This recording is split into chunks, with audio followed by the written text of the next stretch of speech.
नमस्कार, मैं अंकुल वाजपेयी। हमारे YouTube स्टडी चैनल में आपका स्वागत है।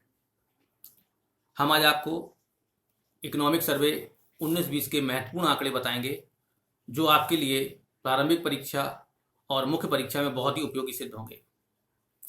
हमारे चैनल से जुड़ने के लिए हमारे चैनल को लाइक करें, सब्सक्राइब करें और हमें फीडबैक देने के लिए कमेंट करें तथा अधिक जानकारी के लिए हमें हमारे व्हाट्सएप नंबर पर आप संपर्क कर सकते हैं। हमारा व्हाट्सएप नंबर है 8630623653।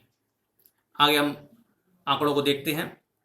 देखिए, इकोनॉमिक सर्वे में कहा गया है कि कोयले का जो उत्पादन है, कोयले का खनन, जो कि 1950-51 में आज़ादी के समय 32.3 मिलियन टन था, वो 18-19 में बढ़ के 728.7 मिलियन टन हो गया, 728.7 मिलियन टन। इसी तरह लिग्नाइट का जो उत्पादन 1970-71 का डाटा है, उसके पहले का नहीं है, जो कि 3.4 मिलियन टन था 1970-71 में। लिग्नाइट का प्रोडक्शन वो 2018-19 में 44.3 मिलियन टन हुआ है। इसी प्रकार हाइड्रो एनर्जी ये 50-51 में 1950 और 51 में ये 0.6 हज़ार मेगावाट का इसका उत्पादन होता था और 18-19 में यह 45.4 मेगावाट का उत्पादन हाइड्रो एनर्जी में हो रहा है। इसी तरह थर्मल और रिन्यूएबल एनर्जी का डाटा मिक्स करके दिया गया है। थर्मल और रिन्यूएबल एनर्जी 1950-51 में 1.1 हज़ार मेगावाट का उत्पादन होता था और 2018-19 में इसका उत्पादन बढ़ के 303.9 हज़ार मेगावाट हुआ है। इसी प्रकार न्यूक्लियर एनर्जी, आणविक ऊर्जा, यह 1970-71 में इसका उत्पादन 0.4 थाउजेंड मेगावाट था, 0.4 हज़ार मेगावाट, जो कि 18-19 में बढ़कर 6.8 थाउजेंड मेगावाट हुआ है। और इसी तरह इंस्टॉल्ड प्लांट कैपेसिटी की बात करें तो इसमें हाइड्रो और थर्मल, रिन्यूएबल और न्यूक्लियर ये सभी मिक्स हैं। सभी को मिलाकर जैसे आप कहेंगे इंस्टॉल्ड प्लांट कैपेसिटी, ये 1950-51 में 1.7 हज़ार मेगावाट थी, जो कि 18-19 में बढ़कर 356.1 हज़ार मेगावाट हो गई है। आगे हम देखेंगे कि एनर्जी जनरेशन, जो टोटल एनर्जी जनरेशन है 1950-51 में, ये 6.6 बिलियन किलोवाट आवर था। इसमें हाइड्रो, थर्मल, रिन्यूएबल, न्यूक्लियर और नॉन यूटिलिटी शामिल थे। ये 18-19 में बढ़कर 1546.8 बिलियन किलोवाट आवर हो गया है, यानी कि 1546.8 बिलियन KWH हुआ है। ये एनर्जी और प्रोडक्शन का था। आगे हम देखते हैं, हमारा पॉइंट है कि भारतीय रेल के द्वारा जो माल वहन होता है गुड्स का, उसमें टॉप गुड्स कौन सी हैं। तो इसमें सबसे ज्यादा इंडियन रेलवे का जो ट्रांसपोर्टेशन करती है इंडियन रेलवे, वो है कोयला, और उससे कम है आयरन ओर, और उससे कम है सीमेंट, और उससे कम है pig iron and finished steel, और इससे कम है फर्टिलाइजर, और इससे भी कम है POL यानी कि पेट्रोलियम ऑयल एंड लुब्रिकेंट। सबसे ज्यादा कोयले का ट्रांसपोर्टेशन इंडियन रेलवे करता है, जो कि 605.8 मिलियन टन है। इससे कम आयरन ओर है, जो कि 137.3 मिलियन टन है, मीट्रिक टन है, और इससे कम सीमेंट का है, और जो कि 117.3 है। और यही टॉप 4 और ये 5 है, वही हमारे लिए इंपॉर्टेंट है, वहीं से क्वेश्चन आ सकता है। आगे हम देखेंगे टोटल फ्लीट स्ट्रेंथ, जो हवाई जहाज हैं उनकी संख्या। तो ये 17-18 का डाटा है कि टोटल फ्लीट स्ट्रेंथ इंडिया की कितनी है। इसमें जो शेड्यूल्ड एयरलाइंस हैं, इनके पास 424 हवाई जहाजों का बेड़ा है, फ्लीट है, और इससे कम है एयर इंडिया लिमिटेड, जो कि 121 जहाज हैं इसके पास, हवाई जहाज, एरोप्लेन्स, और इससे कम एयर इंडिया एक्सप्रेस है जिसके पास 23 है, और इससे कम अलायंस एयर है जिसके पास 16 प्लेन है। और इन्हीं में पैसेंजर कैरिड, इन्होंने कितने यात्रियों को यात्रा कराई है, इसका डाटा जो है, तो इसमें सबसे ज्यादा जो यात्रा कराई है यात्रियों को, वो शेड्यूल्ड एयरलाइन ने कराई है, जो कि 1207.8 लाख यात्री है, और इससे कम एयर इंडिया लिमिटेड है जिसने कि 211.7 लाख यात्री, और इससे कम एयर इंडिया एक्सप्रेस जिसने कि 38.9 लाख यात्री, और एलायंस एयर 12.8 लाख यात्री।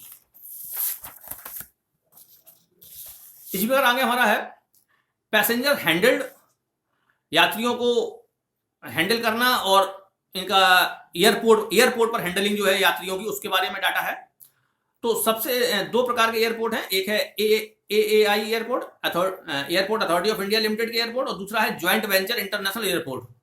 तो इसमें सबसे ज़्यादा जो यात्रियों का हैंडलिंग है वो ज्वाइंट वेंचर इंटरनेशनल एयरपोर्ट पर हुआ है, 1716.1 लाख यात्री। और इससे कम जो है एयरपोर्ट अथॉरिटी ऑफ इंडिया के एयरपोर्ट्स हैं, जिसमें है 1371.3 लाख यात्री। इन दोनों को मिला के कुल पैसेंजर हैंडलिंग जो है वो 3087.5 लाख यात्रियों की होती है। इसी तरह अगला है कार्गो हैंडलिंग। तो कार्गो हैंडलिंग में भी इन्हीं दो एयरपोर्ट पर है, एक है AAI के एयरपोर्ट और दूसरे हैं ज्वाइंट वेंचर इंटरनेशनल एयरपोर्ट। तो इसमें सबसे ज्यादा जो कार्गो हैंडलिंग है वो 2436,000 टन की कार्गो हैंडलिंग है, वो ज्वाइंट वेंचर इंटरनेशनल एयरपोर्ट की है। और इससे कम जो है AAI के एयरपोर्ट है, जो कि 921,000 टन है। यानी टोटल दोनों को मिला के 3,357,000 टन का कार्गो हैंडलिंग किया गया है। आगे देखेंगे हम टोटल एक्सपेंडिचर की बात हो रही है, जो हमारे बजट का टोटल एक्सपेंडिचर होता है, इकोनॉमिक एक्सपेंडिचर होता है। तो टोटल एक्सपेंडिचर में रेवेन्यू एक्सपेंडिचर और कैपिटल एक्सपेंडिचर, जो कि जीडीपी के रेफरेंस में हम देखते हैं, ये 2017-18 का डाटा है। तो टोटल एक्सपेंडिचर जो है 12.5% है, और इसमें रेवेन्यू एक्सपेंडिचर का हिस्सा 11% है और कैपिटल एक्सपेंडिचर का हिस्सा 1.5% है। इसी तरह फिस्कल डेफिसिट राजकोषीय घाटा, ये बहुत इंपॉर्टेंट है, इससे तो बहुत ही क्वेश्चन आता है, लगभग हर साल क्वेश्चन आता है। तो फिस्कल डेफिसिट में 17-18 का डाटा जो है वो हमारे पास फाइनल डाटा है, जो कि 3.5% बताया गया है। 17-18 में हमारा राजकोषीय घाटा जो है 3.5% है, और 18-19 में जो कि प्रोविंशियल डाटा है वो 3.4% है, और 19-20 का बजट एस्टीमेट है जो कि 3.3% है फिस्कल डेफिसिट में, राजकोषीय घाटा में। इसी तरह रेवेन्यू रिसीप्ट्स में टैक्स रेवेन्यू है और नॉन टैक्स रेवेन्यू है।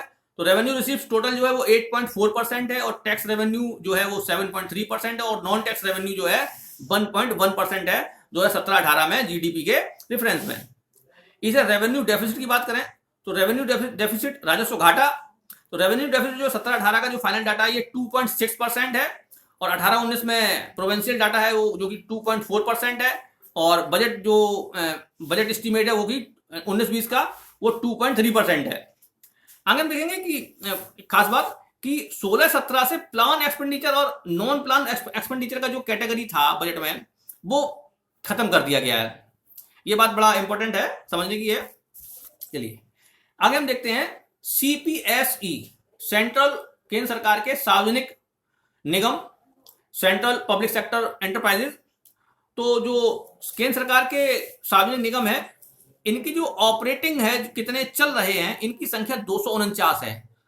केंद्र सरकार के 249 सार्वजनिक निगम जो है वो चल रहे हैं, ऑपरेशन में है, और इनमें से 178 जो सार्वजनिक निगम है, पब्लिक सेक्टर अंडरटेकिंग्स हैं, वो फायदे में है, प्रॉफिट में है 178, और 70 लगभग 70 जो है 70 वो घाटे में है, ये सर्वे में बताया गया है।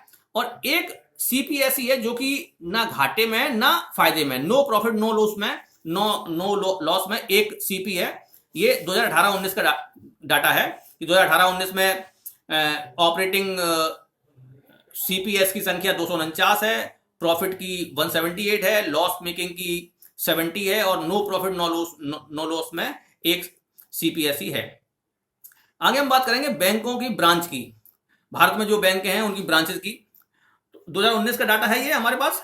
इसमें देखेंगे पब्लिक सेक्टर बैंक जो है इनकी ब्रांचेस, इनकी टोटल ब्रांच जो है पब्लिक सेक्टर बैंक की ब्रांचेस 87,580 है देश में, 87,580 ब्रांच है। इसमें से रूरल एरियाज में जो ब्रांच है वो 28,799 है, यानी कि रूरल एरिया में पब्लिक सेक्टर बैंक की ब्रांचों का टोटल का 32.9% ब्रांचेज हैं। और फिर आगे देखेंगे RRBs जो रीजनल रूरल बैंक्स हैं, इनकी ब्रांचेज जो है टोटल वो 21,742 हैं। इसका रूरल एरियाज में 15,271 ब्रांचेज हैं, यानी कि RRBs में जो है टोटल ब्रांच का 70.2% जो है वो रूरल एरियाज में है। प्राइवेट सेक्टर बैंक की ब्रांच जो है वो भारत में करीब 31,889 हैं, उसमें से 6,836 रूरल एरियाज में यानी कि 21.4% रूरल एरियाज में है। फॉरेन बैंक्स की ब्रांचेस जो है उनकी 300 संख्या है, जिसमें से 12 रूरल एरियाज में यानी कि ये 4% होता है। और लोकल एरिया बैंक्स जो है इनकी 93 ब्रांच है देश में, इनमें से 14 रूरल एरियाज में यानी कि 15.1% होता है ये। और स्मॉल फाइनेंस बैंक की 3,157 ब्रांच है जो कि रूरल एरियाज में इसकी 627 है यानी कि टोटल का ये 19.9% होता है। और पेमेंट बैंक की 794 ब्रांचेज हैं जिसमें कि 35 ब्रांच रूरल एरियाज में है यानी कि ये जो है 4.4% जो है रूरल एरियाज में इसकी ब्रांच है टोटल की 794 में से, मतलब पेमेंट बैंक में से। आगे कहा गया है कि 1 अप्रैल 2017 से भारतीय महिला बैंक को एसबीआई में मिला दिया गया, ये सर्वे में कहा गया है। और इसी प्रकार एक और स्टेटमेंट है कि 21 जनवरी 2019 से आईडीबीआई प्राइवेट सेक्टर का बैंक हो गया है। जैसे अभी तक industrial development bank of India था, यह प्राइवेट सेक्टर का बैंक हो गया है। और आगे कहा गया कि 1 अप्रैल 2019 से देना बैंक और विजया बैंक का विलय बैंक ऑफ बड़ौदा में कर दिया गया है। ठीक है, आगे हम देखते हैं इसी बैंक के संदर्भ में कह रहे हैं कि 2017 से पब्लिक सेक्टर बैंक्स की ब्रांचेस की संख्या जो है 2019 में कम हुई है। 2019 में पब्लिक सेक्टर बैंक की ब्रांचों की संख्या जो है 2017 के मुकाबले कम हुई है। और आरआरबीज की ब्रांच जो है 2014 से लगातार बढ़ रही हैं। प्राइवेट सेक्टर की बैंक की ब्रांच जो है 2014 से लगातार बढ़ रही हैं। फॉरेन बैंक की ब्रांच जो है 2014 से इसमें उतार चढ़ाव देखने को मिल रहा है, यानी कि ना लगातार बढ़ रही है ना घट रही है। 2014 से कभी किसी साल बढ़ जाती, किसी साल कम हो जाती हैं, इसमें उतार चढ़ाव है। लोकल एरिया बैंक की ब्रांच में 2014 से भी उतार चढ़ाव देखने को मिल रहा है। स्मॉल फाइनेंस बैंक की ब्रांच 2017 से तेजी से बढ़ रही हैं। ये स्मॉल फाइनेंस बैंक जो है ये 2017 से पहले नहीं थी, 2017 में आई है, तो ये लगातार तेजी से बढ़ रही हैं। और पेमेंट्स बैंक की ब्रांच भी 2017 से बहुत तेज गति से बढ़ रही हैं। ठीक है, हम देखते हैं wholesale price index. Wholesale price index जिसका बीएस 2011-12 है। होलसेल प्राइस इंडेक्स में 3 जो है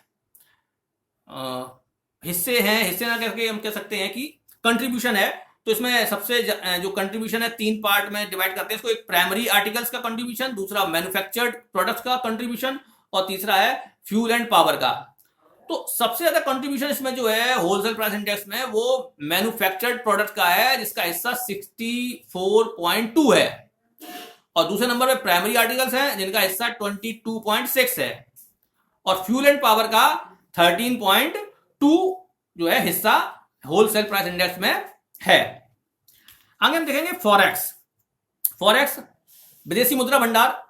विदेशी मुद्रा भंडार में गोल्ड आता है, आरटीपी आता है, आरटी मतलब रिजर्व ट्रेंच पोजीशन, एसडीआर आता है, स्पेशल ड्रॉइंग राइट्स यानी कि, और एफसीए आता है, फॉरेन करेंसी एसेट्स आता है। तो फॉरेक्स में सबसे ज्यादा किसका कंट्रीब्यूशन है इसमें देखिएगा, जैसा कि पहले बताया था कि फॉरेक्स जो है प्रेजेंट टाइम में हमारा करीब 4,12,871 मिलियन अमेरिकी डॉलर हो रहा है। इसमें सबसे बड़ा हिस्सा हमारा एफसीए का है, फॉरेन करेंसी एसेट्स का, जो कि करीब 3,85,357 मिलियन यूएस डॉलर होता है। और इससे कम जो है गोल्ड का हिस्सा है, और इससे कम आरटीपी का हिस्सा है, आरटीपी मतलब रिजर्व ट्रेंच पोजीशन का, और इससे कम एसडीआर का हिस्सा है। देखिएगा आगे हम देखते हैं। आगे सर्वे में कहा गया है कि यूरो जो करेंसी है यूरोप की, ये 1 जनवरी 1999 से आई है। और जर्मनी, फ्रांस और इटली ने यूरो को अपनी नेशनल करेंसी 1 मार्च 2002 को बनाया है। ये बात सर्वे में कही गई है। आगे कहा गया है कि आरबीआई ने, हमारे रिजर्व बैंक ऑफ इंडिया ने मई 2012 से US dollar, pound sterling, euro और जापानी येन को रेफरेंस रेट बनाया है मई 2012 से। यूएसडी, पाउंड स्टर्लिंग, यूरो, जापानी येन, इन 4 को।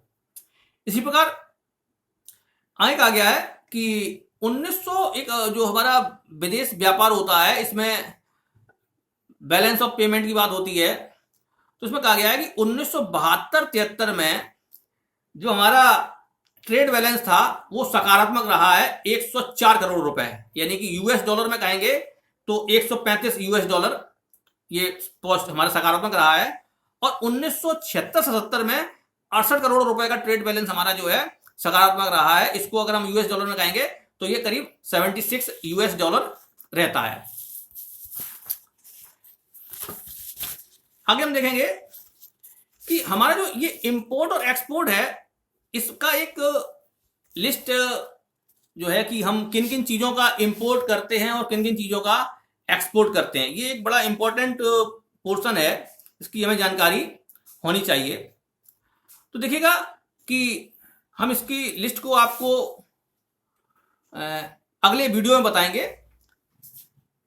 आज के लिए हम इतना ही रखते हैं और हमें आप हमारे चैनल को लाइक कीजिएगा और सब्सक्राइब कीजिएगा और हमें फीडबैक दीजिएगा हमारे व्हाट्सएप नंबर 8630623653 पर। धन्यवाद।